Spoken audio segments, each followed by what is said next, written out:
Я всех приветствую. Сегодня я хочу рассказать вам про рулевую реечку, рулевую колоночку, как все описывают, как болячки аккордовские, что реечка у нас очень слабая получается в машинке, но это совсем не так, потому что люди не хотят разобраться с проблемой и сразу начинают говорить, что вот у вас проблема с рулевой реечкой. Значит, ребята, дело обстоит у нас вообще абсолютно не в рулевой рейке. Конечно, если она у вас течет, да, это реально проблема рулевая реечка. Тогда за счет этого у нас и появляется люфт в правой стороне рулевой рейки. Она начинает там тарабанить. Да, но если это у нас рейка течет. Если у нас реечка не течет, но у нас есть неприятное ощущение в руль, мы чувствуем рулевую колоночку, как бы такие удары. И при вывернутых колесах у нас получается стук. Стук мы чувствуем как бы немножко под днищем, где-то посерединке. Опять же, заезжая на сервис, вот вы приезжаете, начинаете рассказывать вашу проблемку, вы начинаете сразу потенциально мастеру его сталкивать лбом, типа это рулевая рейка.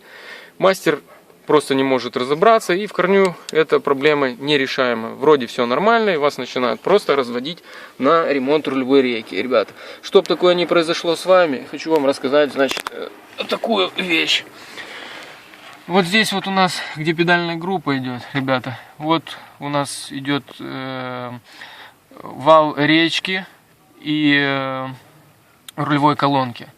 Значит, вся тема происходит у нас вот тут.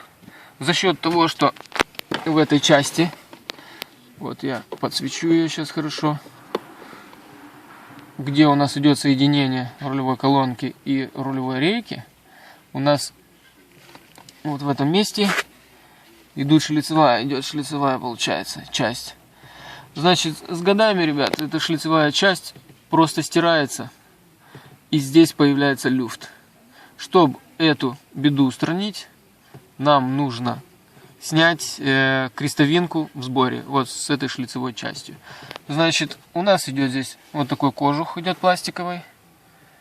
Нам его нужно снять. Чтобы снять, вот он у нас идет на клипсах.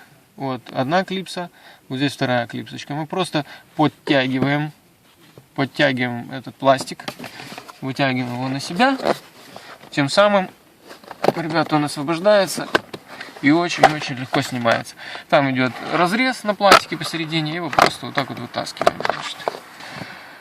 Так, дальше, ребят, чтобы снять нам это все дело, вот здесь вот идет болтик. Видите, я вам пальчиком показываю. Здесь болт у нас на 12. Нам его обязательно надо раскрутить. Дальше идет шлицевая часть.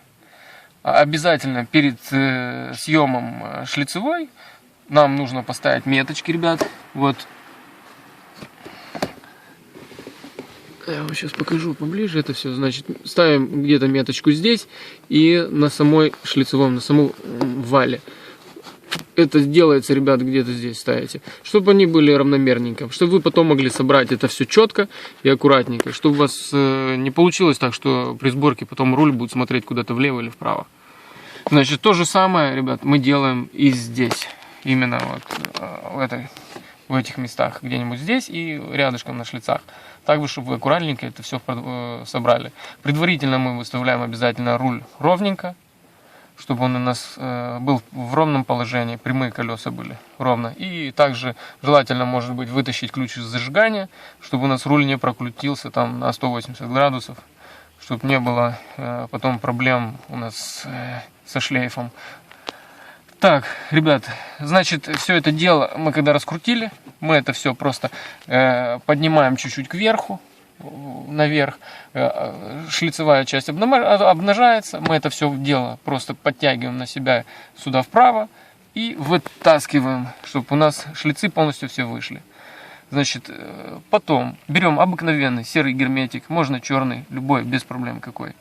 И смазываем эти все дела, эту шлицевую, и внутри тоже вал вот этот вот рулевой колонки, внутри все смазываем. Также мы аккуратненько по меточкам все собираем обратно. И единственный минус того, ребят, будет проблемка такая, что мы не сможем, у нас многофункциональный руль получается. Он у нас и получается и вверх, и вниз его можно положение менять, и от себя, и вовнутрь. Единственное, вы садитесь после этого всего, выставляете руль так, как вам будет удобно, фиксируете его и затягиваете здесь все. Болтик, все это вот. Просто у нас теперь будет руль работать вверх-вниз, но от себя и на себя он не будет у нас выдвигаться. Но я думаю, ребята, поверьте мне, что это этого стоит, вы сэкономите кучу денег, и в принципе эта настройка, наверное, сильно вас так не смутит, что ее не будет. Значит, потом мы это все собираем, через какое-то время, ребята, вы проедетесь, вы почувствуете, что этого стука нет. Опять же, это все делается для того, чтобы вас просто не нагрузили на замену либо реставрацию рулевой рейки. Потому что проблема вся обычно исходит вот отсюда. И это все неправда про то, что пишут и рассказывают, что самые такие проблемы у нас в аккордах, это проблема рулевой рейки, слабые места. Это все неправда.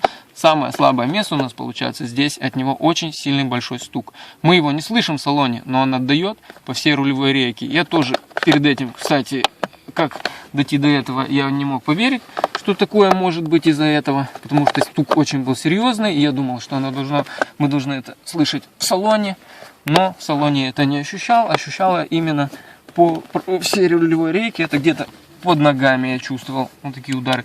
Кстати, ребята, это все у нас еще не только на аккорде, также такие проблемы встречаются на Mazda 6, это где-то год 4-й, 6-й, плюс Toyota Camry, тоже в таких где-то годах.